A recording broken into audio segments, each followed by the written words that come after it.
Man, I'm just gonna have to keep on just say this real quick. You know what I'm saying? We are tired of it. We are tired of it. Don't you get tired of parents complaining instead of just co-parenting, instead of just being there for your kid? See, the thing about it is a lot of people don't understand. I'm washing dishes right now, so you gotta excuse the noise. But don't you get tired of the whole nonsense of let me talk about my baby mama, my baby daddy? Y'all supposed to be a team for that child. That means 100%. That means you do your 50, they do their 50, and y'all together doing 100% support all the time. The issue is that when somebody's in their feelings, it's always the percentage of support weighs based on how you feel about the other parent. I'm gonna be honest with you. On behalf of parents looking at other parents co-parent, we are tired of it. We're tired of hearing you complain. We're tired of seeing your social media posts. We tired of seeing what you're doing in the community. We tired of seeing what you're doing with your friends and families and enemies and naysayers. We're just tired of you complaining. You shouldn't have had the kid. God shouldn't have blessed you with the kid. If all you want to do is say, well, I'm only going to allow you to see the kid once a month. I'm only going to allow this and I'm only going to allow that. Listen, you're letting that man or woman see that kid based on how you feel about the person, based on if they're in a new relationship or not, based on if they stroke your ego or not. Listen, let me tell you something. The vagina and attention is gone. The penis and attention is gone, right? I mean, you make raising kids about you, and it's not about you. It's not about your ego. You know what I'm saying? It's a lot of people are confused about what co-parenting is. People think co-parenting is, well, I only allow you to co-parent if we cool. That's not how it works. You understand what I'm saying? And the more you take away from your kid, the more you take away from the team. It's a team effort. It's a team effort. But you know what? More than I blame the parents, I blame the people around the parents. I blame the people around the parents. A lot of you all see toxic parenting. Let me say that again. A lot of you guys see toxic parenting and you don't do nothing about it. You turn the other cheek. And then those same people, hold on, because now I'm really about to hit home. Those same kids that you ignored that was getting that toxic parenting, they now grow up and date your sons and daughters. And then that date turns into a marriage, turns into another kid, and now you have to deal with it. Instead of dealing with it as a bystander, now you have to deal with it as a grandparent, right? You have to coach your son or daughter through that toxic situation. That's my daughter in the background listening to her headphones.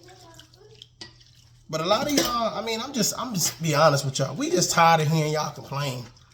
We tired of hearing y'all complain. I see so many posts online. Oh, my baby daddy's a bum. My baby daddy's my baby daddy's this. My baby mama's this. And my thing about it is, you had sex with a bum, which makes you a bum. He could be physically a bum and you could be mentally a bum. Either way, bums attract.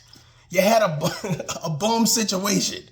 You know what I mean? I just see people just go above and beyond. It's like, if I destroy the other person's character, if I destroy the other person's financial situation or blessings, that makes me the better parent. It makes me the better parent if I go buy my kids a bunch of Jordans or PlayStations or, oh, let me set up your room like it's a castle and that don't make you the better parent. That don't make you the better parent, because whatever you do financially, you're probably lacking mentally and emotionally. You're probably lacking socially and spiritually. That means you're not giving your kid everything that kid needs to make sure that they're a productive citizen. And I think that's where we miss the mark at. We missed the mark on trying to say, okay, well, I'm only going to give my kid half of what they need to be a productive citizen. And then we wonder why when we get into relationships with people, they're emotionally damaged. Well, a lot of that is due to the parent. They just found out that their mom loved them because their dad been telling them that your mom don't love you. That's why she don't come to your birthday parties. That's why she don't send you no cards. They didn't know where you lived at. Hell, they didn't know what was what. Because the other person decided for you.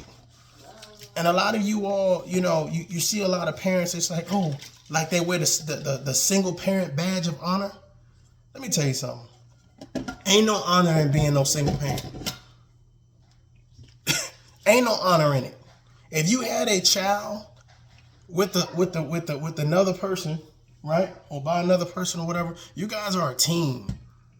All right, it's embarrassing to walk around and be like, oh, I'm doing this as a single parent. A lot of you go, newsflash, a lot of you all choose to be single parents. Let me pour a little water out for that, because some of it's dryish for you to accept, right? A lot of you all choose to be single parents. If that person is not incarcerated, if that person is not sickly, if that person is not dead, if they're alive and well and walking around, and it's like you got access to that other person, whether it's a woman or a man, and you choose not to deal with them, as long as it wasn't like they abused the baby or something like that. But I understand that, definitely. We all understand that. But a lot of you all choose to be single parents so that way somebody can give you a standing ovation. Let me tell you something. A lot of you single parents are toxic as hell. A lot of you single parents are toxic as hell. And you feed your kid all types of negative crap so that way it'll make you look like you're the parent of the year. Giving your child materialistic things don't make you the better parent. It don't. I'm sorry. Because what it is that when you lessen your team or you half in your team, right? You decide that you don't want to work with the other parent. What you do is that other parent, something about that other parent attracted you. Something about that person allured you in, whether it's their personality, whether it's their ambition, whether it's their financial gain or goals or whatever it is. It's something about that person that said, okay, that's the one, right? Some of y'all, I get it. Some of it was a one night stand, but for some of you all, you actually dated that person. So you actually got to know that person, that they're a great mother or they're a great role model, or whatever the case may be. And things led to whatever it led to, and you guys didn't want to be together. However, you had a kid. So now you have to deal with that situation and say, okay, we need to raise our child so that way they're balanced. And that's the problem what people don't understand is like a lot of times when you say, I'm not going to deal with the other parent, the balance is off. The balance is off. Now, have there been success stories of single parents raising children? Numerous. I'm just saying a lot of people be gambling. And here's the thing. Just because you get the child, let's talk about it. Just because the child is living with you doesn't make you the better parent. You just get the parent by default.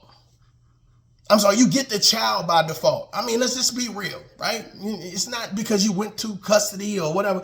You just get the child by default for some people, right? Maybe somebody was strung out on drugs or alcoholic or whatever the case may be. But the fact of the matter is you got the child by default. But here's what it boils down to. What it boils down to is if you say you love your children, provide more than bitterness. Provide more than being vindictive, right? Provide more than a home. Provide more than food. Provide that child a parent. Two parents. Provide that child people around them that loves them. I think that we get confused because here's the thing. And I see a lot of this, especially on social media. What was that song? It's like Sexy Red talking about my son need a new pappy or something or whatever. And there's people applauding that and yada, yada, yada. Where is the man that you had the baby by?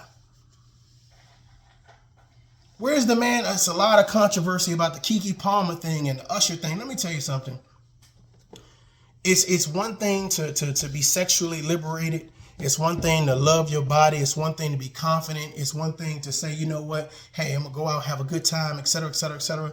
But if you promote yourself as being single for the night and you realize that, hey, you know what? I'm in a position where I just had a baby, you know what? And I'm out at this concert. You being a woman that just had a child or whatever, you represent a unit. Just like that man represent a unit. And when you go out, you're representing that unit still, regardless of how sexy you want to look. And to add insult to injury, not only do you go to a concert, right? And you're look how sexy I am, right?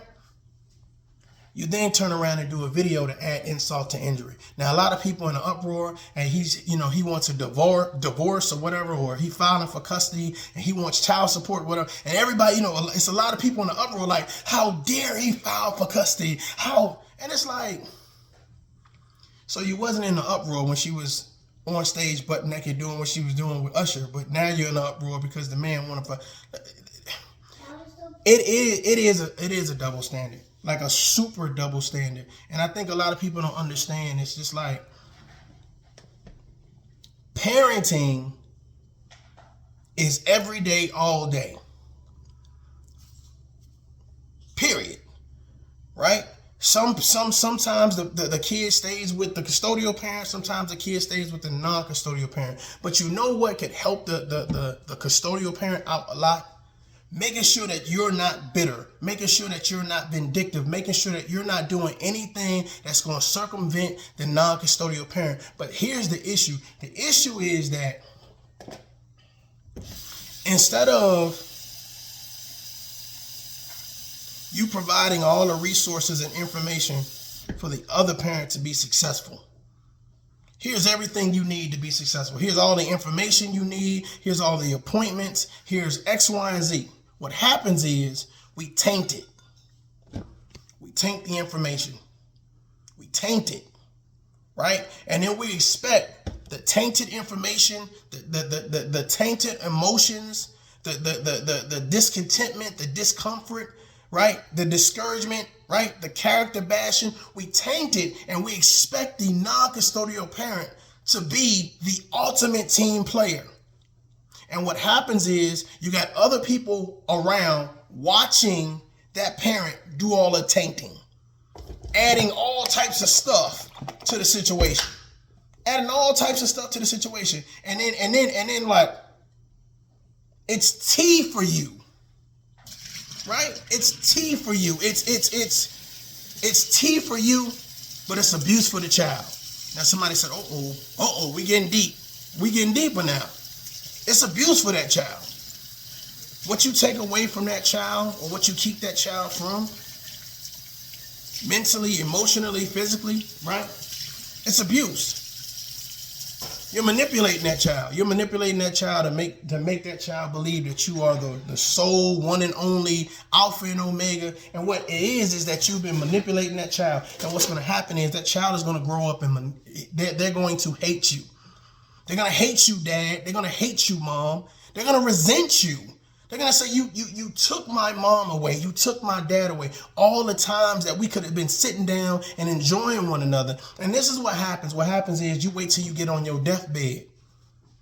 Hold on, wait a minute. You wait till you get on your deathbed to now want to tell that child the truth.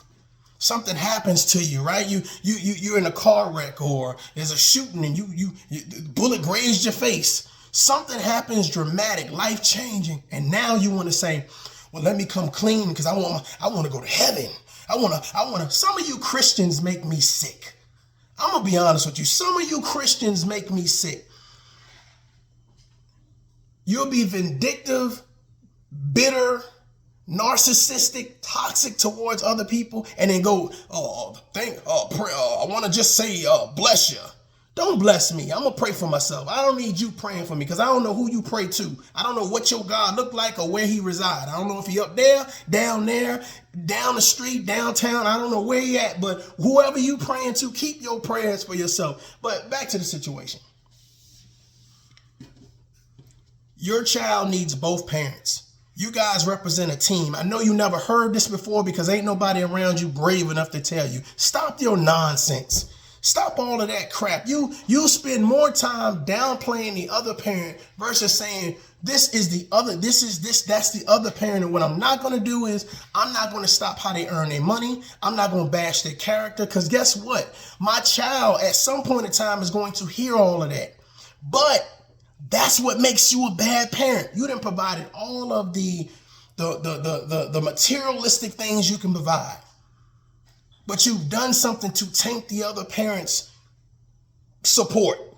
You've done something to taint the other parent's information to get to the child or to be around the child. That's on you. That's on you. You don't get a badge of honor. Nobody's going to stand up and give you a standing ovation. You go, boy. You go, girl. No, you are toxic. You are a narcissist, and you don't even deserve to have kids.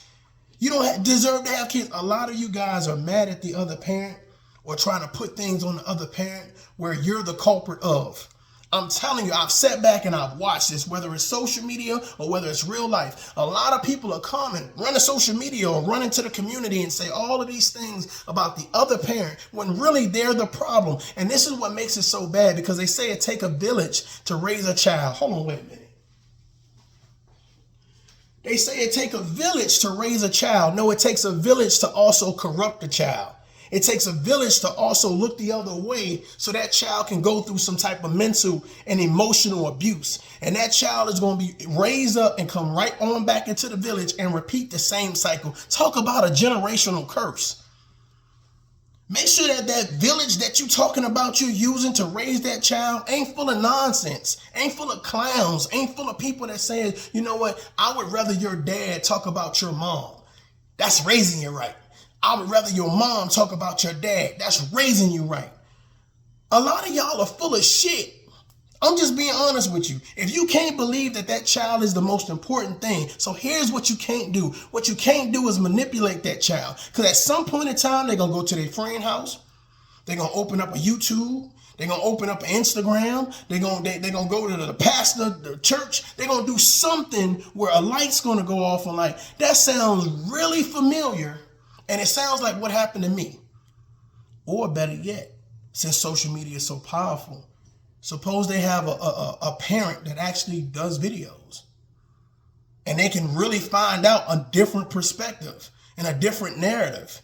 Or, hey, here's what happens with a lot of things. What happens is that you as a parent who has a child with another parent, of course, you spend so much time ridiculing and belittling and downgrading, you let it slip to somebody who actually knows the other parent and get a mouthful. So what I'm trying to tell you guys, and this is just to help people move along or whatever case to be, let's stop the nonsense as parents.